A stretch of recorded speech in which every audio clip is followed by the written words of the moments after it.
Hello and welcome to Drive Seat and to the facelifted version of the third generation Seat Leon. Now the Leon's still available in three body styles: a 3-door SC or Sport Coupe, a 5-door ST or Sport Tourer, or to you and I, Estate, and this 5-door family hatch.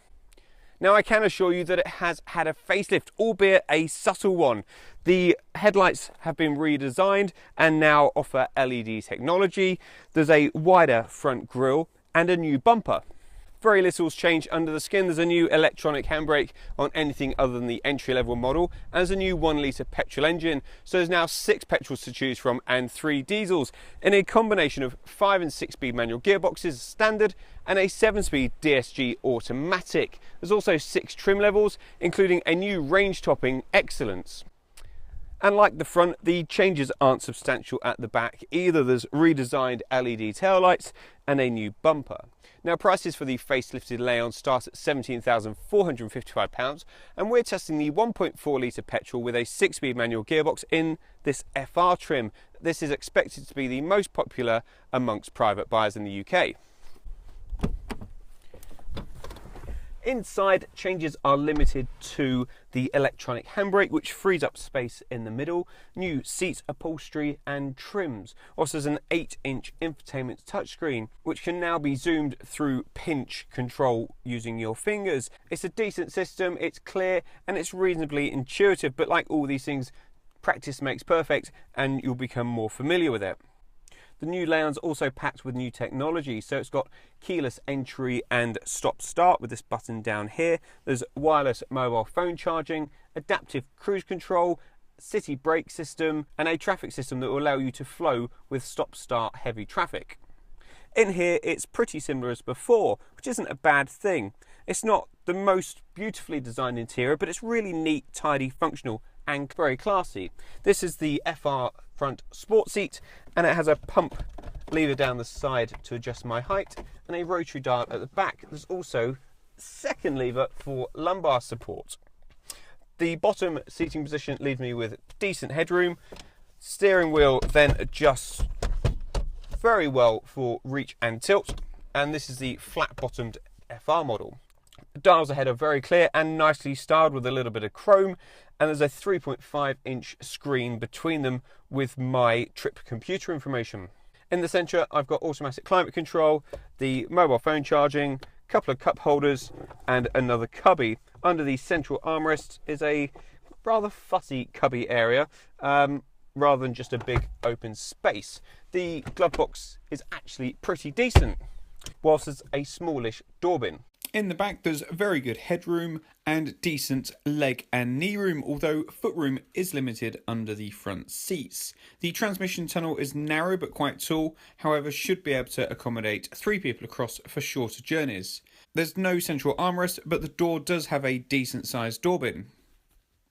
The boot offers 380 litres of storage capacity, has a good size opening and a flat floor. There's also 2 bag hooks either side and 2 side compartments. Those 6 specs are made up of SE, SE Dynamic Technology, SE Technology, FR Technology, this one, and Excellence. There's also the range topping Cupra. In the estate form you can also go for the soft-roader called the Experience. Now that has a raised ride height of about 15mm, unique looks with its more rugged off-roading appearance, and an on-demand all-wheel drive system. The 1.4 litre in this develops 148 brake horsepower and 184 pound-feet of torque. That's enough to get it from standstill to 62 miles an hour in 8 seconds. It's also got cylinder on demand, which means if it doesn't need all 4 cylinders, it'll cut down to as much as 2, which will help with fuel economy. And that's said to be 57.6 on a combined cycle and 116 grams per kilometre of CO2.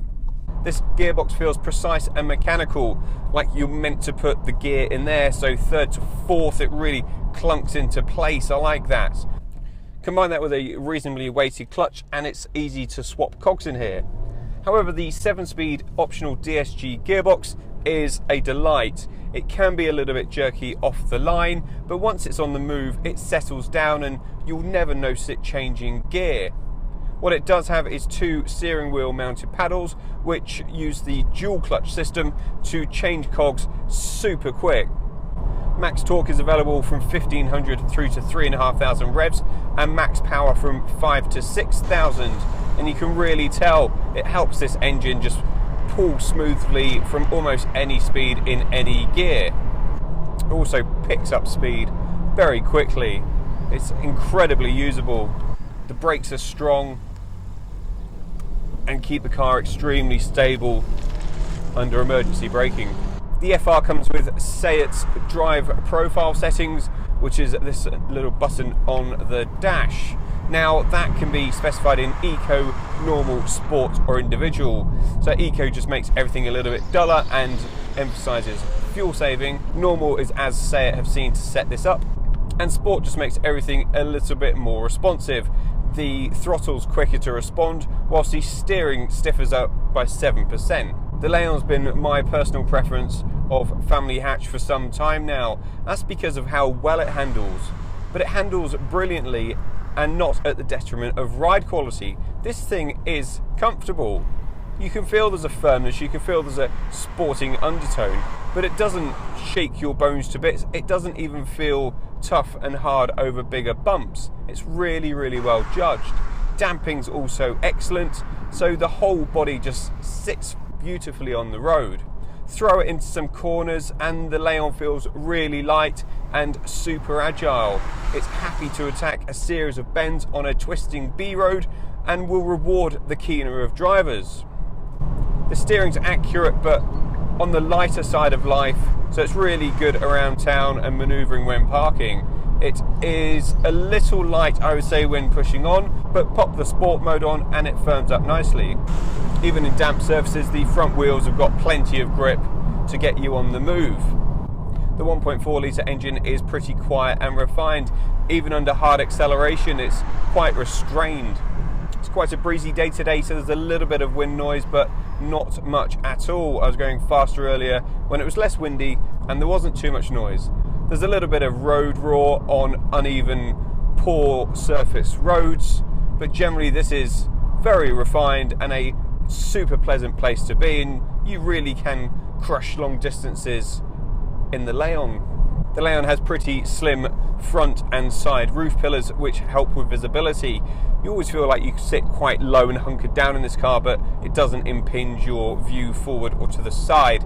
The rear roof pillar is a little thicker, but this model comes with a reversing camera and parking sensors which help when parking. It's an absolute joy to drive, this is, and there's no drawbacks. There's 5 doors, a big boot, and you can take the whole family with you. It's also economical and swift.